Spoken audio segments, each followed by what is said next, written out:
Assalamualaikum warahmatullahi wabarakatuh. Salam sejahtera untuk kita semua. Pertama-tama mari kita ucapkan puja dan puji syukur atas kehadirat Allah Subhanahu wa taala yang sehingga kita semua senantiasa selalu diberikan kemudahan, kelancaran dan juga keselamatan dimanapun kita berada.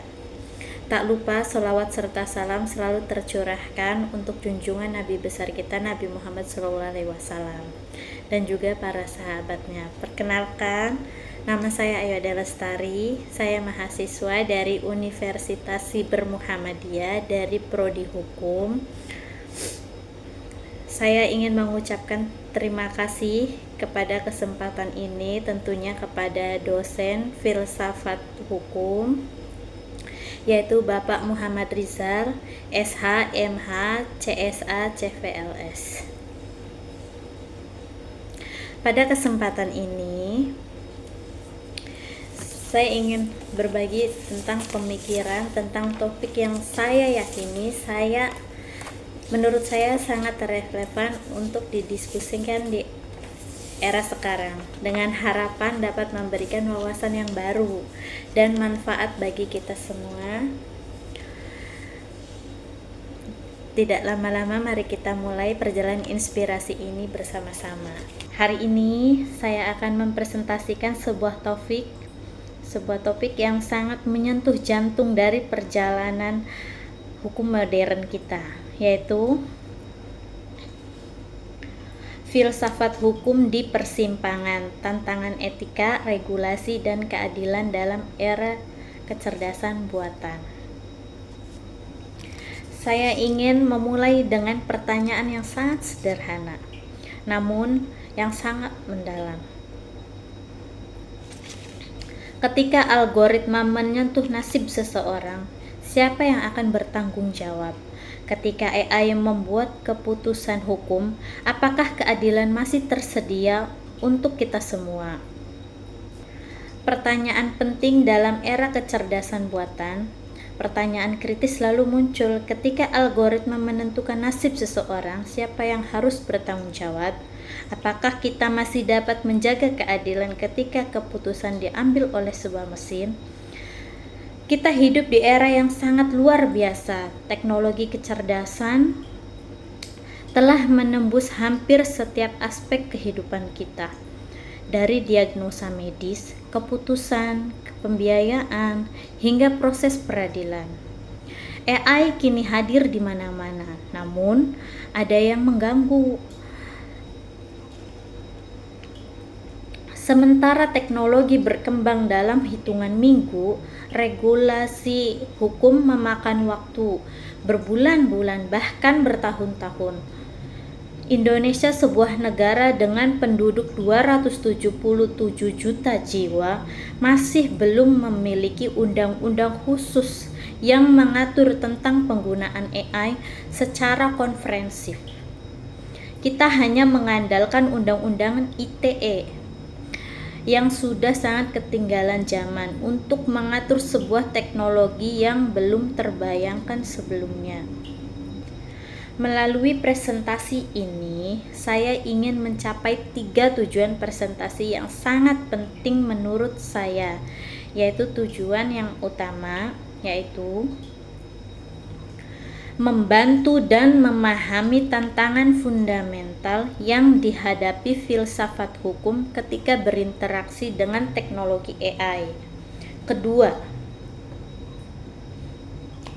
menganalisis kesenjangan antara teknologi dan respon regulasi di Indonesia.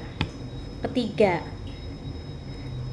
yang paling penting, menunjukkan bahwa solusi bukan hanya dalam bentuk regulasi teknis, tetapi dalam pembaruan nilai-nilai etika yang menjadi fondasi hukum kita.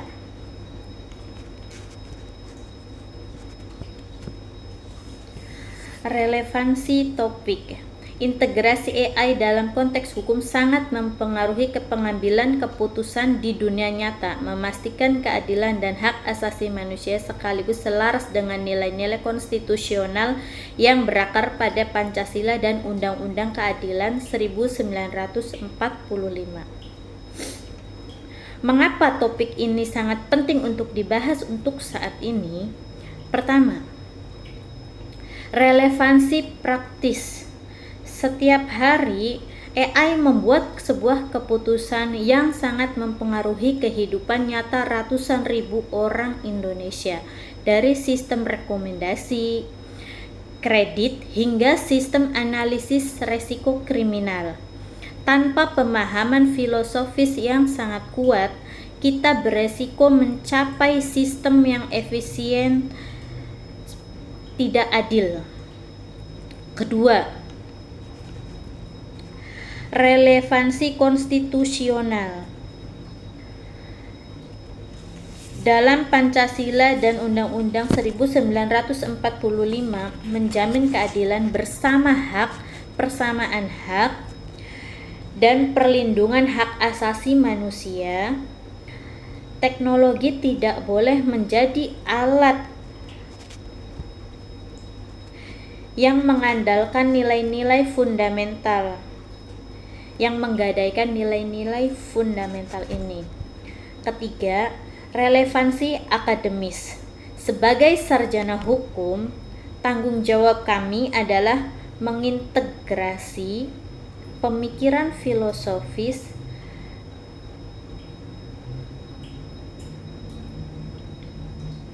dengan realitas teknologi saat ini. Kita tidak bisa hanya menerapkan hukum yang ada.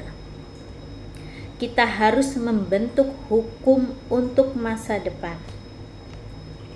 Dengan itu, mari kita masuk ke pembahasan utama. Mari kita mulai dengan fondasi. Filsafat hukum adalah cabang ilmu yang menyatakan apa itu hukum, apa tujuannya, dan apa yang membuat hukum itu adil. Secara tradisional, filsafat hukum berfokus pada nilai-nilai keadilan. Apakah hukum itu memberikan perlakuan yang sama kepada semua orang? 2. Tentang kepastian hukum. Apakah orang tahu apa yang diharapkan dari mereka? 3. Kemanfaatan hukum. Apakah hukum membawa manfaat bagi masyarakat?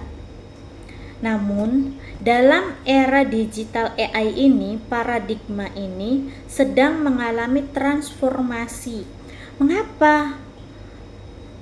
Karena AI membawa dimensi yang baru yang terbayang oleh para filsuf dalam hukum klasik ini.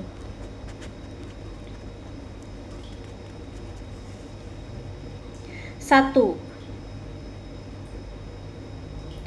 Otonomitas keputusan. AI dapat membuat sebuah keputusan tanpa campur tangan manusia. Siapa yang bertanggung jawab jika keputusan itu keliru? 2. Transformasi yang terbatas. Banyak sistem AI, terutama deep learning, berfungsi seperti black box. Bahkan pembuat sistemnya tidak sepenuhnya memahami logika tentang keputusannya. Lalu, bagaimana kita bisa memastikan keadilan jika proses pengambilan keputusan tidak transparan? 3. Bias sistematis. Algoritma belajar dari data historis. Jika data tersebut penuh dengan diskriminasi masa lalu, AI akan memproduksi dan memperkuat diskriminasi tersebut dalam bentuk yang baru. Ini adalah sebuah ketidakadilan yang terprogram ulang. filsafat hukum modern dituntut untuk menjawab pertanyaan-pertanyaan tentang masalah baru ini. 1. Diskriminasi algoritmik. Yang pertama tentang diskriminasi dalam sistem digital. Bayangkan jika seorang perempuan muda dari Jakarta Timur bernama Ibu Siti, dia mengajukan pinjaman online melalui aplikasi vintage. Sistem AI menolak permohonan itu dengan skor kredit yang sangat rendah. Lalu Ibu Siti bertanya, "Mengapa?" Jawabannya, "Sistem kami tidak bisa menjelaskan secara spesifik. Sistem ini tidak bisa menjelaskan secara spesifik. Algoritma kami menganalisis ribuan variabel dan keputusan ini adalah tidak layak." Pada kenyataannya, ini baru ditemukan melalui audit. Algoritma tersebut telah belajar dari data historis bahwa perempuan yang berasal dari daerah tertentu dan profesi tertentu cenderung gagal membayar. Jadi, sistem ini secara otomatis menolak mereka, bahkan sebelum mereka mempunyai kesempatan untuk membuktikan kemampuan mereka. Ini adalah contoh dari diskriminasi, tetapi diskriminasi yang transkripsi dalam algoritma. Lalu ada pertanyaan hukum yang muncul. Siapa yang bertanggung jawab? Apakah perusahaan vintage, developer, atau investor yang memberikan data? Tidak ada yang tahu. Apakah Undang-Undang Perlindungan Data Pribadi, Undang-Undang PDP Indonesia cukup untuk mengatasi masalah ini? Belum tentu, karena Undang-Undang PDP tidak secara spesifik melarang bias algoritmik. Lalu bagaimana Ibu Siti mendapatkan akses keadilan jika sistem ini tidak bisa dijelaskan? Itu menjadi sebuah pertanyaan yang akan selalu menjadi bayang-bayang buat kita semua. Yang kedua, dalam studi kasus prediksi resiko kriminal yang menghukum kesalahan masa lalu. Dalam sistem seperti Kompas digunakan dalam beberapa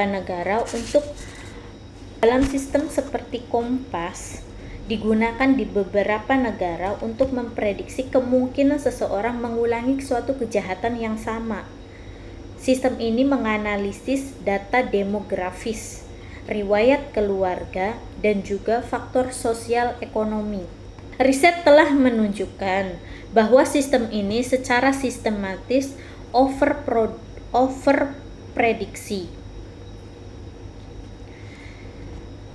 Resiko ini untuk orang-orang yang berkulit hitam di daerah Amerika Serikat. Mengapa? Karena dalam data pelatihan mencerminkan bias historis dalam sistem peradilan. Bayangkan jika suatu sistem yang serupa diterapkan di Indonesia, seorang pemuda dari keluarga berinformasi rentan kriminal oleh algoritma. Lalu kemudian hakim melihat skor resiko yang sangat tinggi pada kasus ini, memberikan hukum yang lebih berat kepada pemuda itu. Kemudian pemuda itu keluar dari penjara dengan masa depan yang lebih terbatas. Saat dia mencoba kembali ke masyarakat, algoritma yang sama memprediksi bahwa dia akan mengulang suatu kejahatan yang sama. Dalam hal ini, bukan karena dia benar-benar melakukannya, tetapi karena sistem yang menciptakan kondisi yang membuat prediksi itu akan menjadi kenyataan. Dalam perspektif filsafat hukum, ini adalah pelanggaran prinsip due process dan human dignity. Dalam kasus 3, contohnya tahun 2024, dalam perusahaan e-commerce di Indonesia menggunakan chatbot AI untuk menangani klaim pelanggan. Chatbot tersebut memberikan sebuah informasi yang salah kepada seorang konsumen, menyebabkan dia kehilangan uang sebesar 50 juta rupiah. Lalu, konsumen itu menuntut. Kemudian perencanaan ini muncul. Siapa yang akan bertanggung jawab secara hukum atas suatu kejadian ini? Apakah perusahaan? Mereka pasti akan berargumen, kami hanya menggunakan tool teknologi. Apakah developer? Mereka pasti akan berargumen, kami hanya membuat sistem.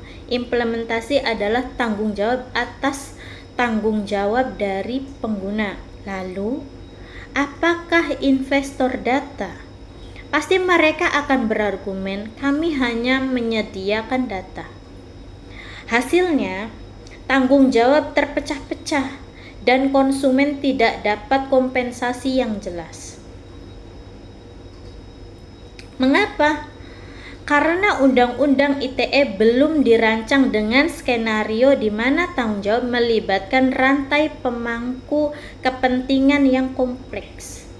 Dari ketiga kasus ini menunjukkan bahwa problem utama bukan hanya tentang teknologi, tetapi tentang kekosongan filosofis hukum dalam menghadapi agen yang semi-otonomus. Apa itu semi-otonomus? Semi-otonomus adalah setengah mandiri, yaitu yang memiliki kemandirian hanya sebagian besar dalam entitas yang lebih besar, tetapi masih berada di bawah kendali atau ketergantungan pada otoritas pusat. Lanskap regulasi Indonesia.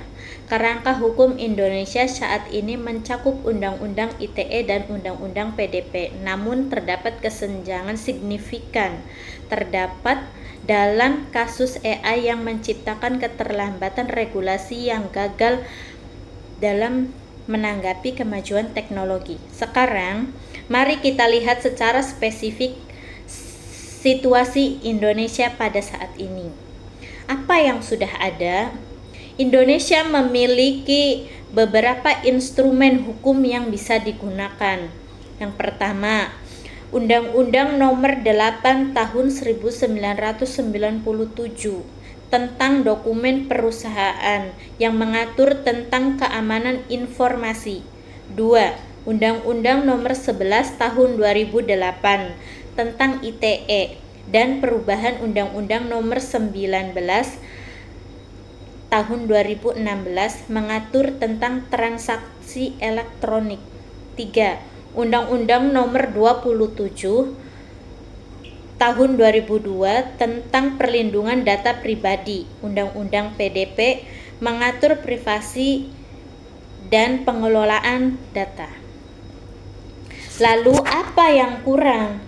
Namun tidak ada satupun undang-undang yang mengatur secara khusus tentang pengembangan, penerapan dan pengawasan AI. Undang-Undang ITE misalnya berfokus pada transaksi elektronik, bukan pada proses otonomus yang dijalankan oleh mesin. Ketika seorang manusia menulis email yang berisi spam, Undang-Undang ITE bisa mengenai orangnya, tetapi tidak sebuah sistem AI secara otomatis mengirim 10 juta email spam dalam sedetik. Lalu hukum menjadi bingung. Apakah AI adalah orang menurut hukum? Undang-undang PDP lebih dekat, tetapi masih sangat terbatas. Undang-undang ini mengatur perlindungan data pribadi, yang artinya perlindungan terhadap penyalahgunaan data. Tetapi Undang-Undang PDP tidak secara eksplisit melarang bias algoritmik, diskriminasi dalam pengambilan keputusan otomatis, atau transparansi dalam sistem black box AI.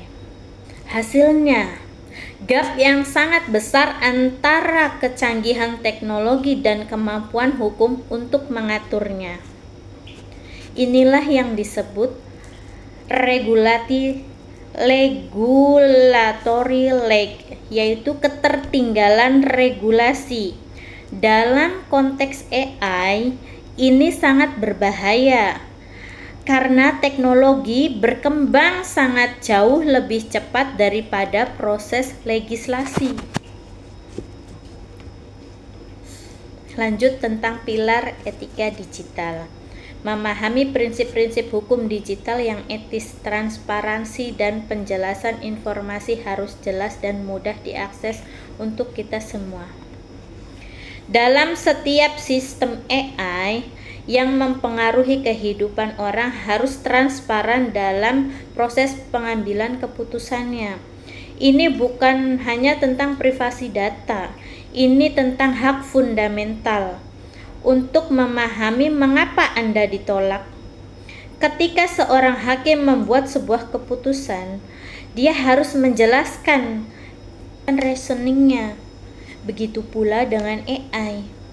Ini adalah aplikasi dari prinsip hukum klasik audi alteram partem, yaitu dengarkan dari pihak lain. Jika Anda tidak tahu apa kriteria keputusan AI, lalu bagaimana Anda bisa membantah keputusan itu? 2. Akuntabilitas dan pertanggungjawaban. Pihak yang terlibat harus bertanggung jawab atas sebuah keputusan. Maksudnya, seseorang harus bertanggung jawab. Tidak boleh ada situasi di mana semua pihak dalam rantai produksi AI mengklaim itu bukan tanggung jawab saya. Dalam konteks hukum Indonesia, ini berarti kita perlu memperjelas siapa pemilik sistem. Apakah perusahaan? 2.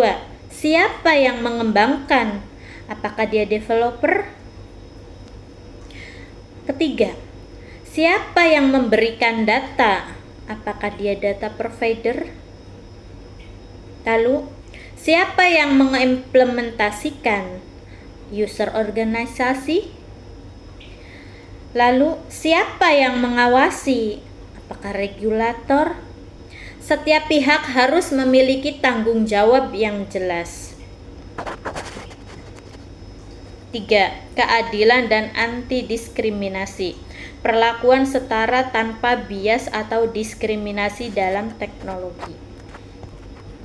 Keadilan anti-diskriminasi ini adalah sebuah nilai yang paling fundamental dalam filsafat hukum.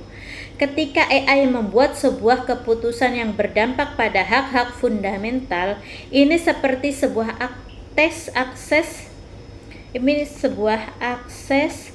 kredit, pekerjaan, atau bahkan sebuah kebebasan, di mana sistem itu harus didesain dan diaudit secara ketat untuk memastikan tidak ada bias yang transkripsi.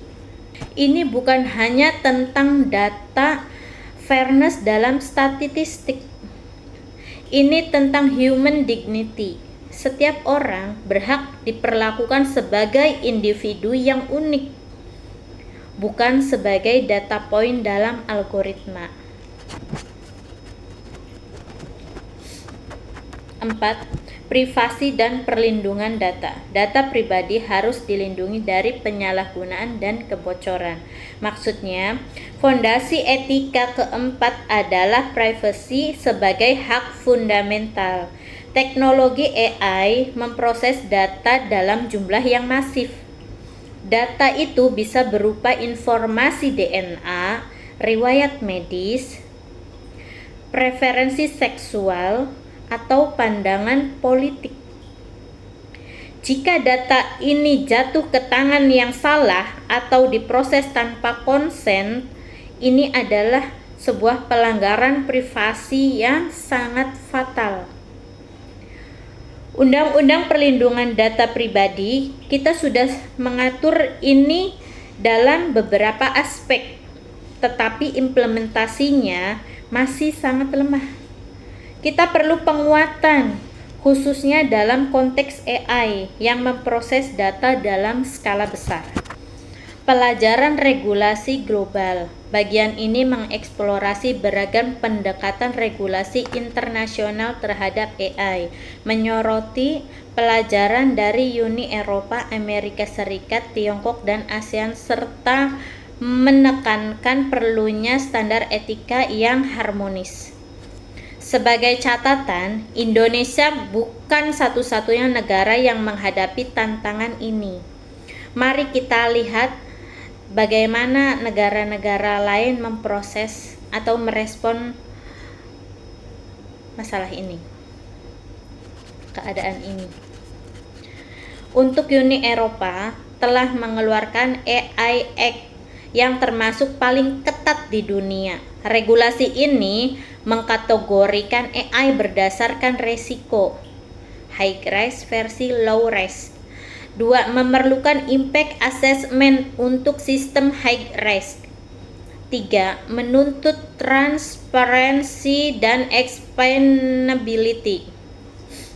4. Memberi hak kepada individu untuk menolak keputusan AI yang sepenuhnya otomatis. Di Amerika Serikat, pengambilan pendekatan yang lebih ringan berfokus pada sektor spesifik regulation. Keputusan tentang AI di bidang kesehatan berbeda dari AI di bidang finansial. Di Cina, mengikuti pendekatan state-centric, yaitu pemerintah sangat terlibat dalam pengawasan AI, khususnya AI generatif. Dalam negara-negara ASEAN termasuk Indonesia masih berada pada fase pengembangan kerangka kerja. Ada beberapa inisiatif seperti rancangan aksi ASEAN untuk AI dan diskusi dalam ASEAN Digital Ministers Meeting. Tetapi belum ada regulasi yang mengikat secara formal. Pelajaran yang dapat kita ambil adalah pendekatan etika first adalah sebuah kunci, di mana negara-negara yang sukses adalah mereka yang membangun fondasi etika terlebih dahulu, lalu kemudian mengembangkan regulasi berdasarkan fondasi itu. Pancasila dan etika. Landasan prinsip etika harus berakar pada nilai-nilai Pancasila, memastikan kerangka hukum selaras dengan budaya lokal sekaligus mempromosikan keadilan dan hak asasi manusia di era AI. Kesimpulan. Mari kita rangkum apa yang telah kita bahas dari apa yang saya sudah sampaikan tadi. Pada kesimpulan kali ini, 1. Tentang tantangan filsafat hukum menghadapi tantangan fundamental AI di era digital. Yang pertama, filsafat hukum di era digital menghadapi sebuah tantangan fundamental. Lalu bagaimana menjaga prinsip-prinsip keadilan, kepastian hukum, dan juga kemanfaatan ketika sebuah keputusan hukum dibuat oleh mesin yang semi-otonomus. Kedua, Indonesia saat ini mengalami kesenjangan regulasi yang sangat signifikan. Teknologi AI berkembang sangat pesat, tetapi kerangka hukum yang komprehensif masih belum ada. Ketiga, regulasi bukan hanya tentang membuat lebih banyak regulasi. Ketiga, membangun solusi bukan hanya tentang membuat lebih banyak regulasi. Solusi adalah tentang membangun fondasi etika yang kuat, transparansi, akuntabilitas, keadilan, dan perlindungan privasi dan keberlanjutan. Keempat, Indonesia memiliki keuntungan. Nilai-nilai Pancasila yang menekankan kemanusiaan, keadilan sosial, dan musyawarah sudah memberikan fondasi etika yang kaya. Kita hanya perlu menerjemahkan nilai-nilai ini ke dalam konteks digital AI.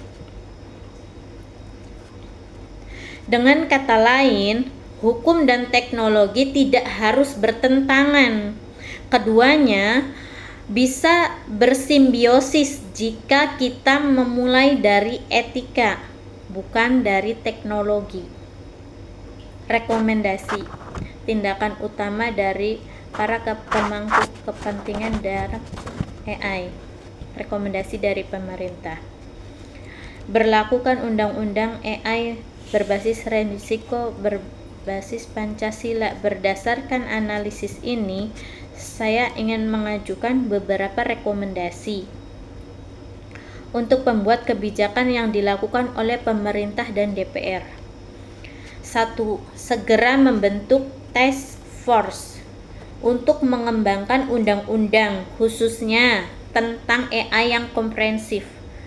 Undang-undang ini harus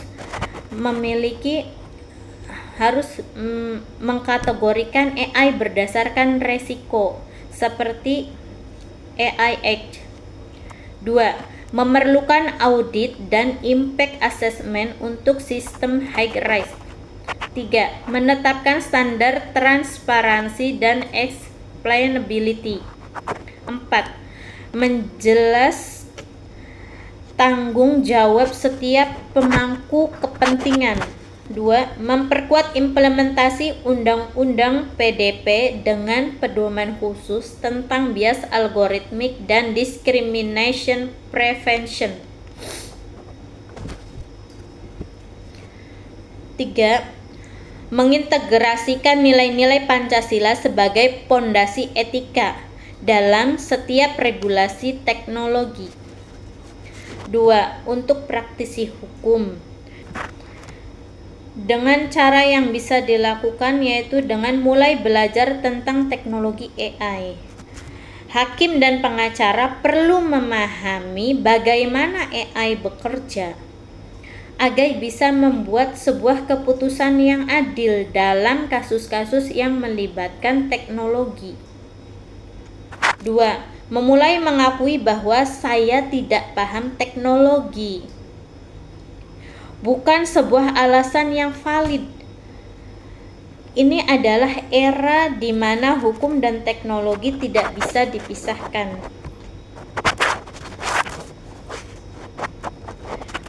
3.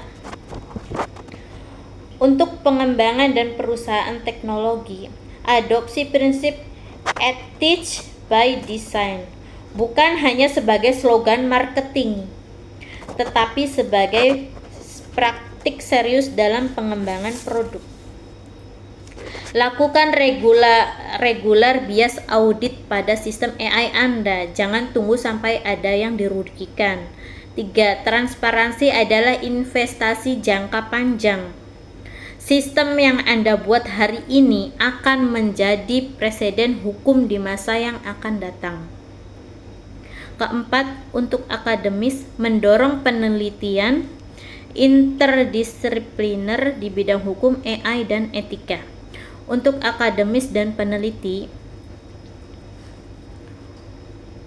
langkah yang harus dilakukan yaitu 1. Memperkuat penelitian interdisipliner antara hukum, teknologi, dan etika. Kita perlu lebih banyak peneliti yang memahami ketiga bidang ini.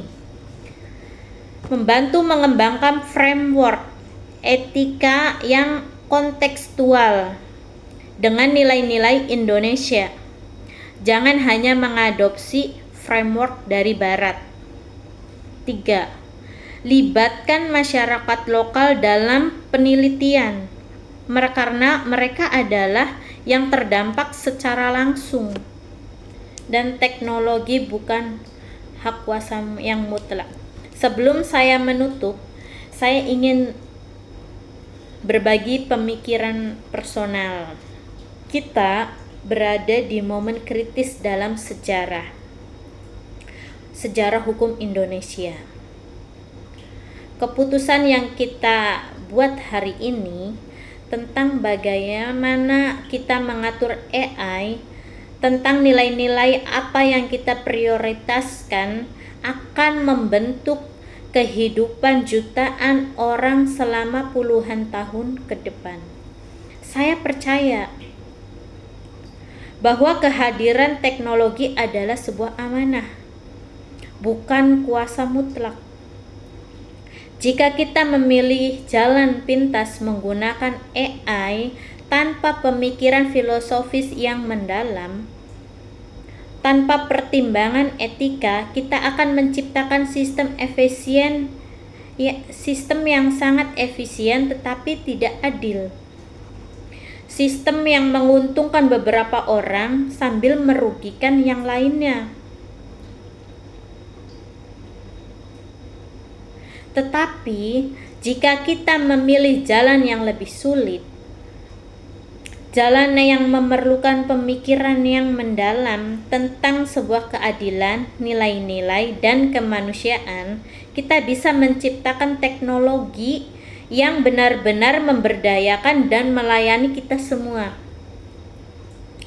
Filsafat hukum bukanlah abstraksi akademis. Filsafat hukum adalah tentang kehidupan yang nyata, tentang keadilan nyata untuk orang yang nyata. Dan itu adalah alasan mengapa topik ini penting untuk didiskusikan oleh kita bersama-sama. Sebelum saya menutup presensi ini, saya ingin mengucapkan terima kasih yang sebesar-besarnya kepada semua penonton, kepada semua audiens, terutama kepada dosen mata kuliah filsafat hukum, yaitu Bapak Muhammad Rizal. Terima kasih atas kesempatan yang sudah diberikan, atas dan perhatian dan waktunya. Saya ucapkan terima kasih. Semoga apa yang sudah saya sampaikan ini memberikan sebuah dampak dan manfaat untuk dapat kita pahami dan kita pelajari bersama. Sekian yang dapat saya sampaikan. Apabila ada salah kata dalam pembicaraan tadi, mohon dimaafkan yang sebesar-besarnya. Jika ada pertanyaan atau komentar atau masukan, saya akan sangat senang hati ingin mendengarkan dan berdiskusi yang lebih lanjut. Terima kasih banyak. Wassalamualaikum warahmatullahi wabarakatuh.